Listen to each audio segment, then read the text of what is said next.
Uma das preocupações mais iminentes que existe em qualquer processo, ela precisa estar bem direcionada para o princípio, para o começo.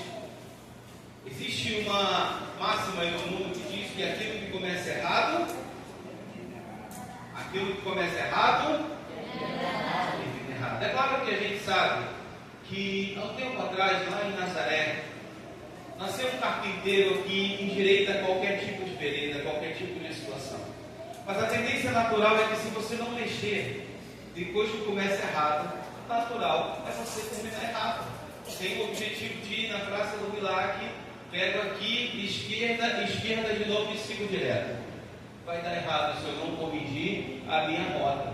Então, existe uma preocupação com o princípio. Por exemplo, quando nós vamos construir uma edificação, todas as atenções estão voltadas para a estrutura, para o alicerce. As pessoas precisam saber, e isso é importante nós atentarmos, as pessoas precisam saber o que vai ser para que eles possam construir a fundação. Primeiro eles precisam saber o que vai ser, para depois eles começarem a trabalhar na fundação. Então, o alicerce, aquilo que não aparece, ele foi projetado, baseado naquilo que a edificação se tornaria. E se você precisar mexer na edificação, dependendo do projeto inicial, talvez você nem possa. Por quê? Porque foi feita uma estrutura baseada em um planejamento, e esse planejamento ele precisa ser seguido. Caso contrário, o alicerce não vai aguentar o peso da estrutura. E por que eu estou falando isso com você? Porque um dos grandes problemas que nós vemos hoje dentro das famílias é que tem famílias começando com o elemento errado, família começando com a estrutura errada. Então eu não posso querer levantar uma parede para depois colocar uma viga embaixo.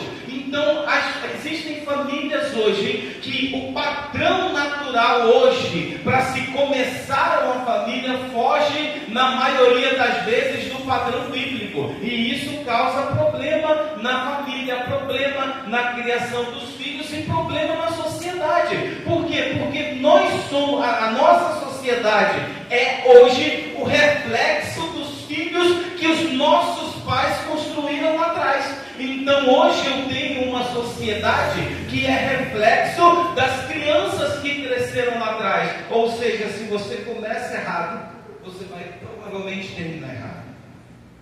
E qual que é o elemento hoje motivador para se começar uma família? No 80% dos casos, essa porcentagem é aleatória. 80% dos casos, qual que é o elemento motivador para se começar uma família? Filho. Fulano engravidou, a namorada engravidou, a gente vai morar junto. Ela engravidou, a gente vai juntar aí as escovas, como disse. E aí a gente vai começar a construir um futuro que na maioria das vezes não atura nem um enjoo da mulher durante a gestação. 7, 8 meses de gestação, o cara já está indo embora. Por quê? Porque a estrutura começou de maneira errada. Então qual que é o alicerce? Qual que é o fundamento para que você construa uma família indestrutível? O fundamento para você começar uma família é o casal, é o casamento. Começa com a união de duas pessoas. E se você vasculhar a Bíblia de um lado ao outro, em nenhum momento a Bíblia fala de filhos antes de falar do sucesso do casal. Hora nenhuma a Bíblia fala de filhos antes de falar da maneira como o casal deve se portar ou está se portando. E por que isso? Porque família é algo extremamente valioso para Deus. Família é algo extremamente importante para Deus. Às vezes a gente olha e Deus abençoa a nossa família por nossa causa. Mas se você for olhar na essência, Deus abençoa a nossa família por causa dele. Porque é importante para ele, é algo valioso para ele. E quando você vê algo que é valioso para Deus, esse algo se torna valioso também para o diabo. E isso traz a todas as famílias, todas, independente de classe social, independente de situação financeira, formação acadêmica, todas as famílias, elas têm algo em comum. Elas têm o mesmo inimigo. Ah não, mas tem aquela família que está lá do lado de lá, com as práticas lá que ele gosta. Dá brecha para ver se ele não acaba com a família.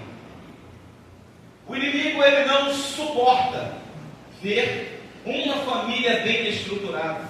O inimigo, ele não consegue digerir a ideia de uma família bem estabelecida, sobretudo na presença de Deus. Então, toda a família recebe um olhar especial de Deus, e toda a família é alvo do plano de destruição do diabo.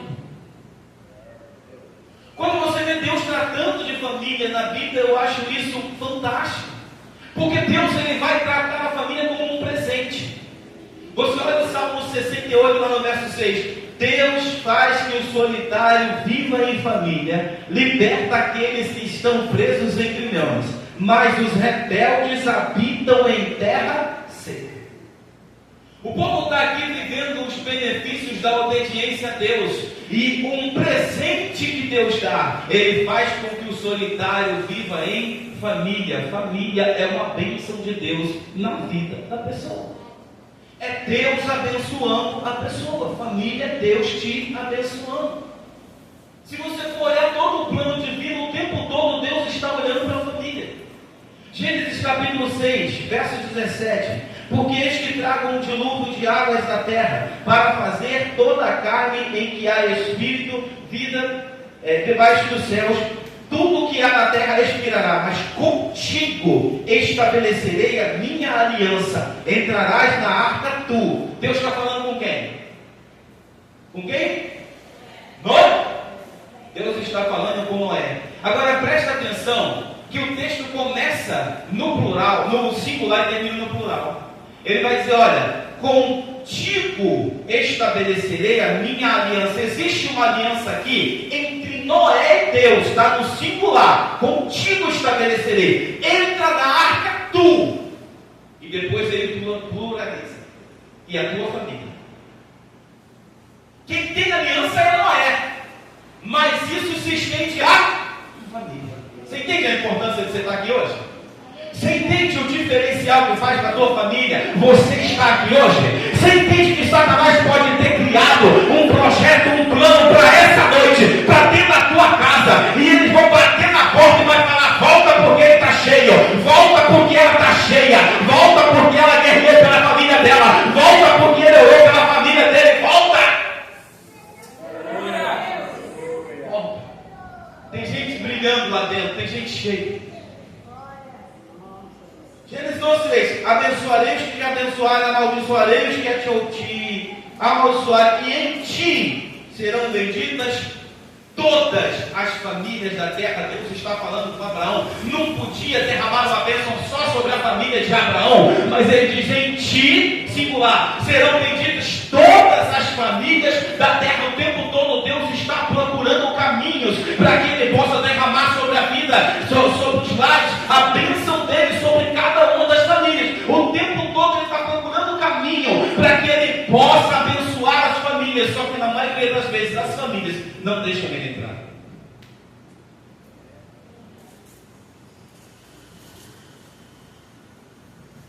E aí a gente chega no texto. Porque esse texto aqui vai nos ensinar a fundar uma família, a formar uma família. De maneira que é importante que a gente possa observar, os fundamentos que Deus vai nos ensinar no texto que nós lemos. Por quê? Porque são esses fundamentos que tornam uma família indestrutível. Então, se ainda não tem, traz para dentro da sua casa. Se ainda não tem, traz para dentro da sua família. campanha lá no Parque Vila Nova, fundamentado exatamente na organização e no cuidado com a família. Existe um louvor, não sei nem se é antigo, que ele dá um ensinamento que se a gente levar isso para dentro da nossa casa, o diabo não vai achar brecha, o diabo não vai achar porta para entrar, e a bênção de Deus não vai achar brecha para sair. A música diz assim: nada quebrado, nada faltando, nada fora do lugar. E nós vamos construir esse mural, porque se você chegar na parede da tua casa e você construir um mural e colocar assim, ó, nada quebrado, nada faltando, nada fora do lugar, e você vai começar a olhar para a tua casa: o que está quebrado? Isso aqui está quebrado, o que está faltando? Isso aqui está faltando, tem que providenciar. O que está fora do lugar? Isso aqui está fora do lugar, tem que arrumar. Se você começar a adequar a sua casa a esse conceito, você vai ver que o diabo não vai achar brecha para entrar, e a bênção de Deus não vai achar brecha para sair. Mas o fundamento tem que estar certo. A estrutura tem que estar certa. E como que é uma estrutura certa? Não adianta eu querer subir um prédio de 10 andares num alicerce que só suporta uma casa em cima. Estou errado? Cadê os irmãos da alvenaria? Estou certo, Rafael? Rafael. Então a gente precisa investir no alicerce. E aí Deus vai nos ensinar a construir uma família. E ele começa dizendo para nós, aqui no verso 2, no verso 24: deixará o homem seu pai e sua mãe. Deus, ele vem criando as coisas, ele vem criando tudo. E a Bíblia vai dizer que Deus olha e disse que era bom, e viu Deus que era bom, e viu Deus que era bom. A primeira vez que Deus constrói algo e vê que não é bom é lá no verso 18, quando ele diz: não é bom que o homem ande só. E aí ele vai nos dizer uma coisa interessante, para que a gente possa começar a fundamentar o nosso argumento. Ele vai dizer assim, no verso 18: e disse o Senhor Deus: não é bom que o homem esteja só, far-lhe-ei uma adjuntora adequada para ele. Vocês já prestaram atenção na seriedade disso aqui que Deus está falando? Farei uma adjuntora adequada para ele. Sabe por que a sua esposa é sua?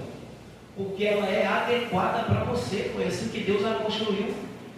Deus construiu a sua esposa adequada para você. E aí ele segue dizendo: deixará o homem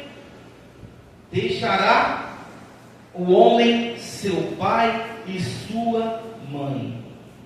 Emancipação. Sabe o que é emancipação? É você ir viver a sua vida. Agora, um grande problema que a gente tem aqui é que emancipação ele está acompanhado de maturidade. Gente, casamento é coisa de gente madura. Às vezes a gente para orientar um casal e a gente percebe que 90% dos problemas que eles estão enfrentando, eles não precisam de um conselheiro, eles não precisam de um psicólogo, eles não precisam de um pastor. 90% dos problemas que eles estão enfrentando, eles precisam é da tia da 4ª série. Chegar para dizer: isso é infantilidade, isso é coisa de criança. Casamento é coisa de gente madura. É saber entender processos, é saber entender situações, é ter maturidade para sentar para resolver determinadas coisas. A gente vê crianças de 1,80 m, 90 quilos, agarrado na barra da saia da mãe. Aí dá problema, vai para lá. Emancipação exige maturidade, desequilíbrio de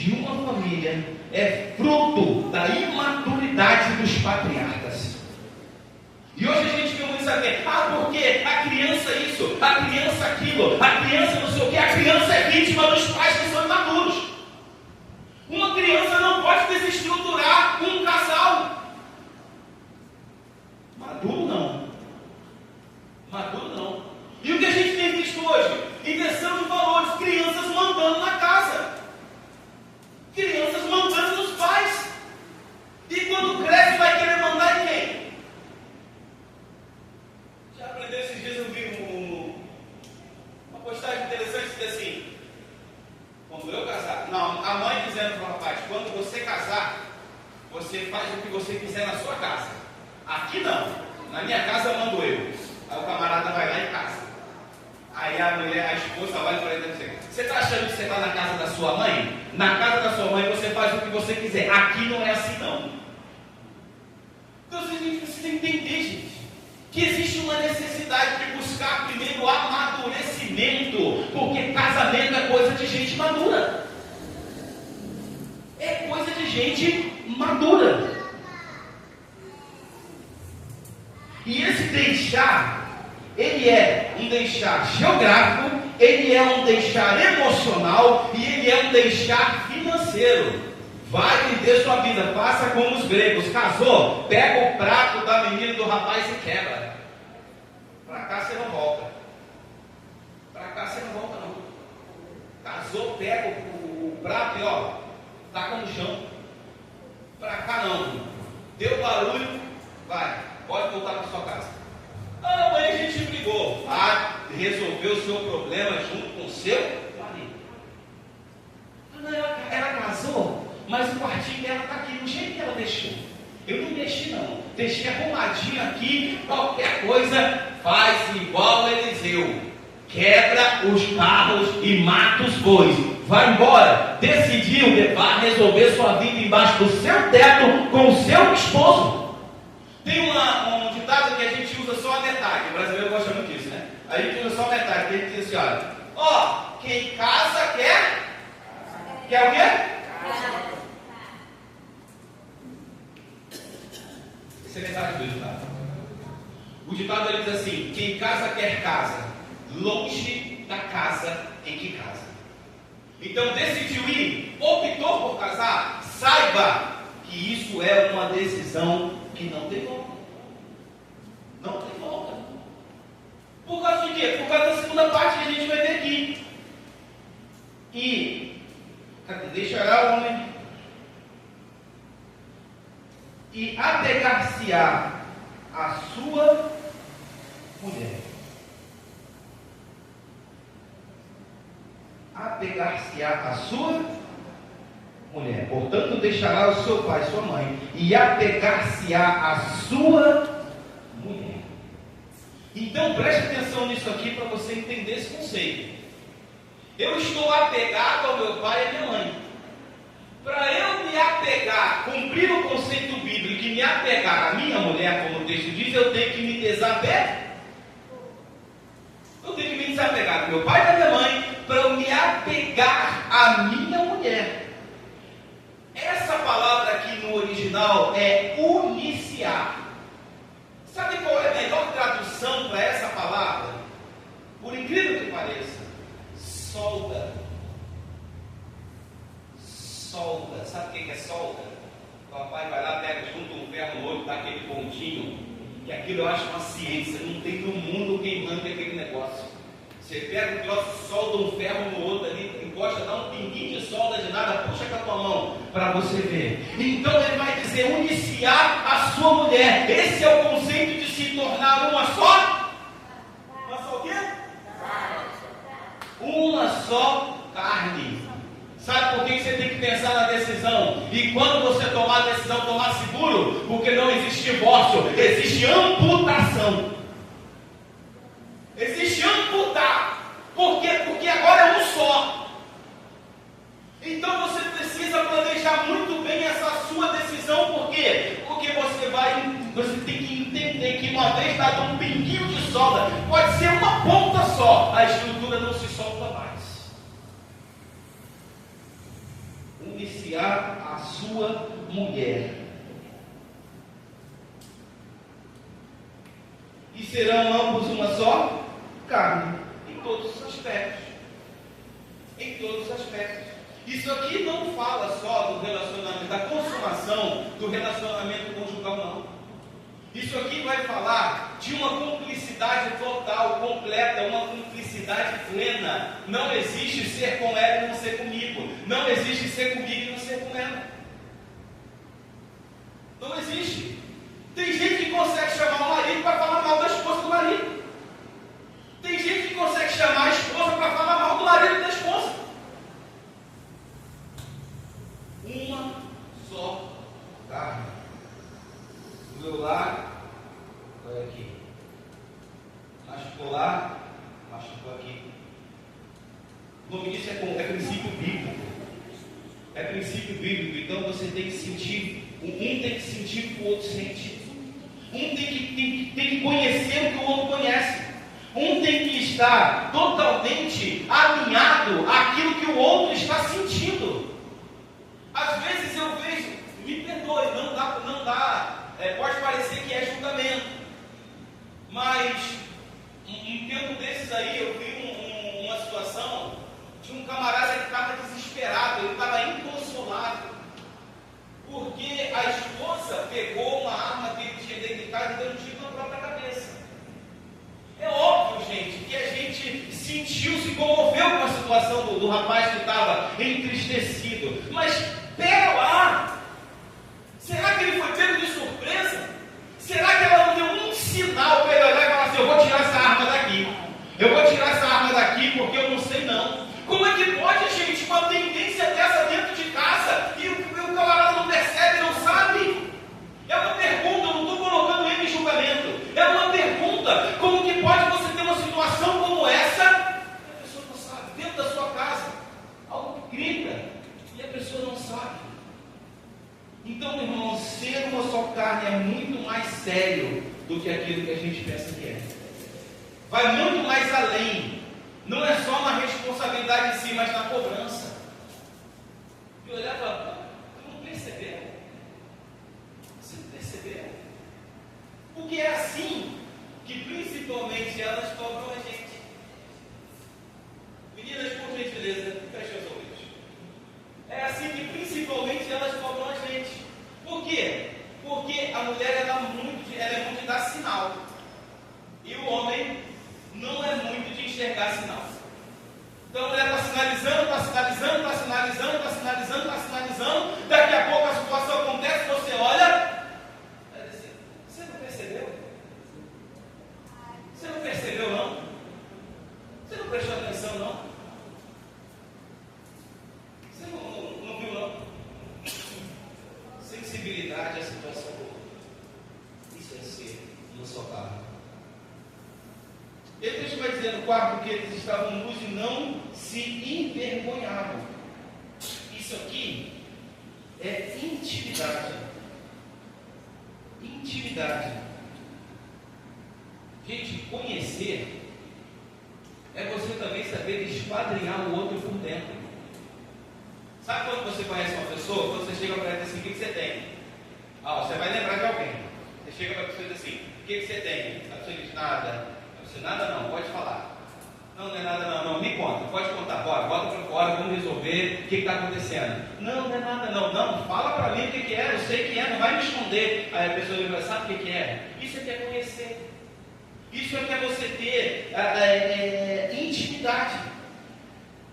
E intimidade ela traz o quê? Ela traz respeito, ela traz diálogo, ela traz confiança. Quem são os 3 melhores amigos do seu esposo? Quem são as 3 melhores amigas da sua esposa? Quem são? Vocês têm o mesmo ciclo de amizade? E isso não é só para quem está casado não. Isso já é peneira para quem está pensando em casar. Sabe por quê? Porque a gente tem tratado a família de forma muito natural. Junta assim, não der, separa. Pergunta aí no mundo. Anda aí pelo mundo, faz um teste, diz assim, olha, estou com um problema lá em casa, isso aí separa, você é novo. Larga, você é nova. A primeira coisa que o mundo diz, vai embora. E tem gente que tem aberto mão de coisas que são inegociáveis por causa de coisas que são exemplo, cadê a Raíssa?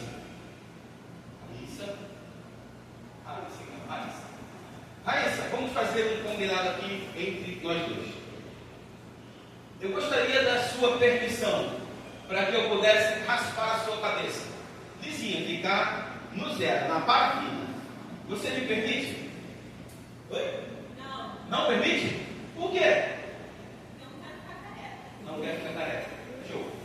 Agora a gente vai fazer uma outra cor. E você só tem duas opções. Apenas duas. Ou você me permite raspar a sua cabeça e deixar lisinha na parafina, ou você me permite arrancar os 10 dedos da sua mão. Tem que escolher uma das duas. Qual das duas você vai escolher? Oi? Por quê? Porque o cabelo? E aí você escolhe o cabelo ao invés dos dedos. Né? O cabelo são todas as coisas que estão lá fora. Os dedos é a família que a gente tem dentro de casa. E tem pessoas hoje em dia que preferem cortar o dedo, que não tem mais como restaurar, do que cortar o cabelo. Aquilo que está lá fora, se está atrapalhando o bom andamento da sua família, corta. Se o relacionamento lá fora está tóxico, a amizade está tóxica, a situação está ruim, corta, porque nasce de novo. Agora, dentro da sua casa, você tem coisas que não vão nascer de novo. Existem lares que estão montados, existem lares que estão estruturados, mas que têm dedos amputados que não vão ser esquecidos. Existem pessoas que convivem dentro da mesma casa com situações que não conseguiram perdoar, mas continuam seguindo porque conhecem o conceito de família. Dedos amputados, pessoa que preferiu manter o cabelo do que manter os dedos. Então, antes de você negociar alguma coisa, antes de você ver se dá para perder ou não alguma coisa, preocupe-se em olhar e observar se isso é substituível e, acima de tudo, se isso é passível de restauração. E se não dá para restaurar, é melhor não perder. É por isso que algumas coisas não podem ter dentro de casa. Adultério não pode ter dentro da sua família. Fornicação não pode ter dentro da sua família. Porque isso abre portas para danos que são terríveis. Eu não sei se você já parou para pensar, eu nunca tinha parado, eu ouvi isso uma vez, que o adultério é o único pecado que tem a capacidade de levar o outro para o inferno. Você já parou para pensar nisso? Eu nunca tinha parado para pensar nisso. Porque você pode cometer o adultério, você pode pedir perdão, você pode se acertar sinceramente na presença de Deus, você pode se consertar com Deus e herdar a sua salvação mediante a misericórdia dele, e a tua esposa pode nunca conseguir te perdoar, e por conta dela não ter conseguido liberar o devido perdão, existe o risco de você ir e ela ficar. Então observe, gente, observe, as coisas que estão lá fora é igual cabelo, cresce de novo. Dentro da nossa casa é que a gente tem que cuidar, porque tem coisas que a gente perde e a gente não consegue mais substituir. Ninguém é insubstituível, mas vamos combinar, existem coisas que ao serem substituídas fazem tanta falta, que é melhor você construir, à luz da Bíblia, uma família fundamentada na palavra, que você vai tornar uma família indestrutível, do que você de repente perder coisas que você não precisava perder, ou que é pior, perder coisas que você não vai conseguir colocar no lugar de novo. Que Deus abençoe.